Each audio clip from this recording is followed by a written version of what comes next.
Welcome to Let's Go There, a podcast featuring a group of women with a wide range of life experiences in dealing with everyday challenges. We hope you will enjoy this episode. Hello, Ava. Hello, Kim. How are you doing? Very well, thanks. And you? I'm really well, thank you. Amazing, amazing. So, what subjects are we covering this day? So today we're speaking about financial abuse. Mm-hmm. Yes, so we're speaking about financial abuse and what form it takes. I mean, there are a couple of terms: there's economic abuse, there's financial abuse, but really these terms are concerned with how a person can elicit control over another person using money or by financial means. Mm-hmm. So we're talking anything from, here are a couple of scenarios. So you're a couple, one person works in the home, one person works outside of the home, and the person who works outside of the home basically gives a budget to the person working inside of the home.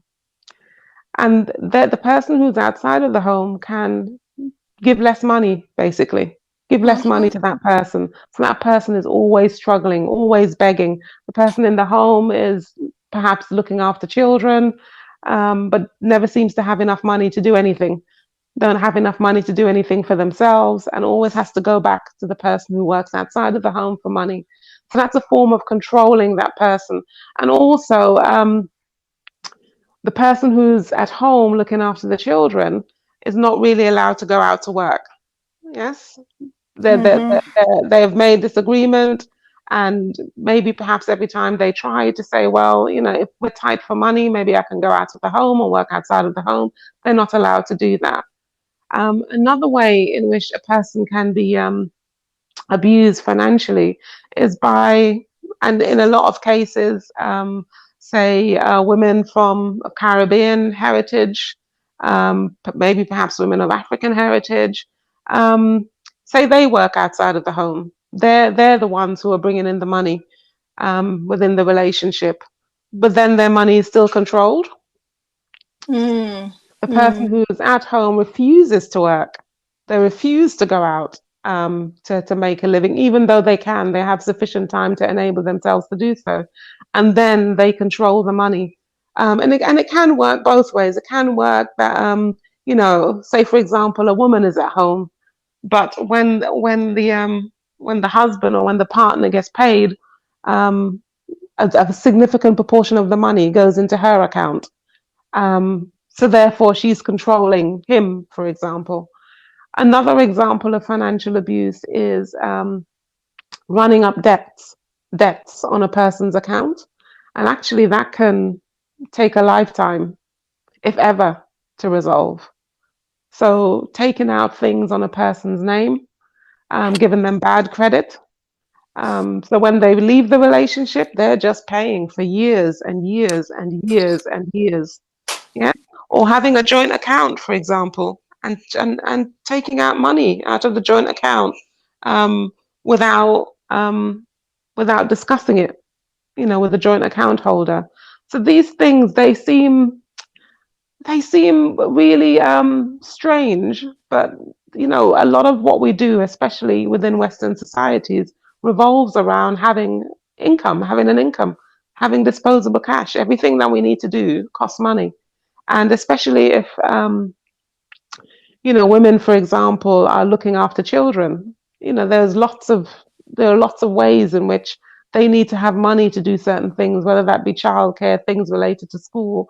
And that's a way in which a spouse or a partner can use money or finances to control the other partner. Yeah, thanks for that, Ava. Yeah, I think we all too know very well how economical abuse can be really difficult to identify, and not everyone experiencing it will have access to or have been or know anything about this. It's basically, it does come under the form of coercive control, and it's introduced really slowly. and quite coyly actually, because it can seem that the perpetrator is protecting or caring, for example, offering to take care of the finances for them and encouraging them not to work, and saying, I will look after you.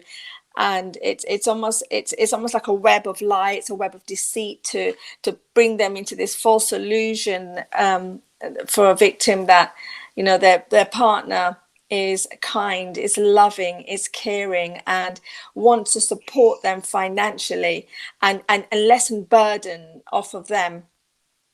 Another way that they obviously lure you in is this over sense of a promise that you don't have to worry about anything. I'll cover your mortgage, I'll cover this, I'll cover that for you. And before you know it, that you've handed over all your financial control to someone else, and they have your bank details, they have your pass code, your password, and access to your bank account. And this is why it's so vital to ensure that the training that the BCDAF have, that we have access to churches, to bring awareness and respond to economic abuse.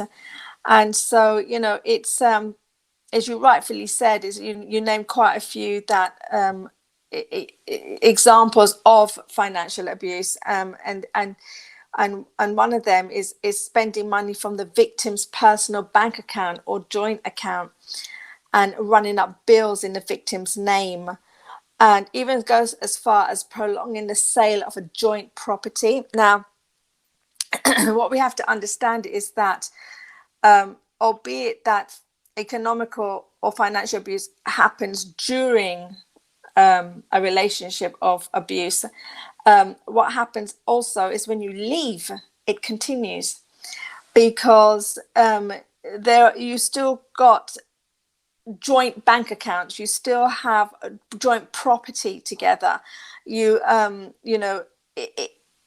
the perpetrator can use that even when you've left the relationship to still have hold on you, to blackmail you, to force you to pay bills, and to be part of a process that you thought you left behind.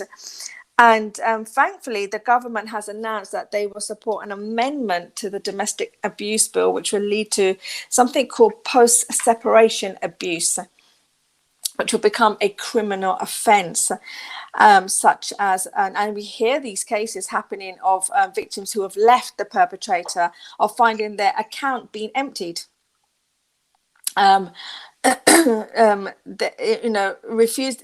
perpetrator refusing to cancel direct debits or paying bills, loans being taken out in the victim's name also, and this can lead to the survivor not being able to afford legal representation after leaving a domestic abusive situation. So we thank God for that amendment that will come into place quite soon, and it's quite traumatic in regards to seeing and hearing people who have gone through financial abuse, because you almost associate abuse with like your physical beating, as we had discussed before, physical abuse, mental abuse, but you don't really think about it as being a financial abuse being something that is abusive, and it is. Absolutely, and I think it's difficult. I think that one's a difficult one to identify, because when people get together, it's a partnership, isn't it? You're Yes. partnering on lots of different things. You're partnering in terms of if you've got offspring, how you're going to rear your children. You're partnering on your finances. You're saying, you do this proportion, you contribute to this proportion. The other person will contribute to that proportion. So it can be difficult to untangle, because lots of couples have joint accounts that they use to pay for bills and things like that, and that's fine. But it's when one person is limited, their freedoms are limited, and as you say, quite rightly say, Kim, it's a form of, financial abuse is a form of coercive control. And economic abuse is like a bigger kind of umbrella term that it's really life limiting for the person while they're in the relationship, once they've left the relationship. There's actually an organization called Surviving Economic Abuse, searesource.org.uk, to help, people if they find themselves in these situations. And they've got some good innovations going on with banks to help banks to recognize that what may be happening in a person's account isn't that they're being careless with money, but it is that they're being abused. And to have some kind of support from the bank. So, somebody can't just wipe out another person's account and leave them with nothing. And we talk about domestic abuse. We talked about the physical and all of those other forms. But this form of abuse can last for much, much longer, long after the relationship has ended. Imagine paying for debts, 5-10 years after you've left a relationship. That's that's pretty that's pretty life limiting, just to keep this person out of your life. And that's why it's such a good thing that this amendment is coming into place. Absolutely. To protect survivors after they've left a relationship. So you rightfully said it, this thing can go on for 5-10 years. And especially if you're tied in or you're locked in financially in regards to mortgage, your bank account being joined, and bills being paid still in your name whilst you've left. So absolutely. Financially, this doesn't really give any sort of freedom to a survivor after they've left a relationship, because they're still having to take their own money and pay something that's ongoing from what they've left from. Yes, and it's also worth noting that you can be experiencing financial or economic abuse in a relationship where there isn't any of those other forms of abuses. Yes, That's indeed. the way in which your partner, your spouse is controlling aspects of your relationship, or controlling aspects of you, not having discussions about finances, making these decisions, making decisions as an individual as opposing to a partnership. So I think it's really important for everyone really to reflect and think, how much control do I have over my finances within the relationship that I'm in? Am I paying for too much? Can I have these sorts of conversations? What kinds of support are there out there for me to understand if this is what's going on in my relationship? Because I think we can normalize lots and lots of things that's going on that may not actually that may constitute to forms of abuse. And it's important to spot these things, because they can have a serious impact on not just your working life, but the life beyond working, your retirement, your well-being. It's really important to understand that, to recognize that for self and for others, and for members in your congregation, to recognize and to just have these conversations, to speak about money. It's really important to speak about money within our friendships, within our families, within our intimate relationships, and to have that sense of freedom of being able to speak about money and things that we don't like, things that we don't think are okay, in terms of how our monies are being managed. It's really, really important.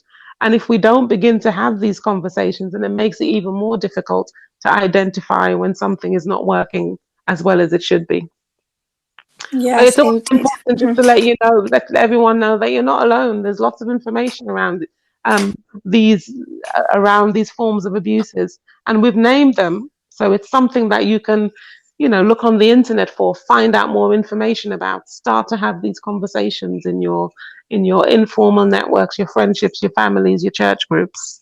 And another form of financial abuse that we have not mentioned, and it's probably not spoken about enough, is the fact that how the perpetrator can actually make you lose your job. Yes. By calling your workplace, causing problems, lying about you, giving false information, and then next thing you know, you've lost your job. Yes. As well, which is another form of control. Absolutely. And on that note, we have to say goodbye. Thank you so much, Kim. Thank you. Bye-bye Bye. now. Thank you for listening to our podcast. We hope you found it inspiring and insightful. If you have been affected by any of the issues raised today, feel free to contact the Association of Christian Counselors in your area. For more information about our ministry, please visit www.ntcg.org.uk/WDM.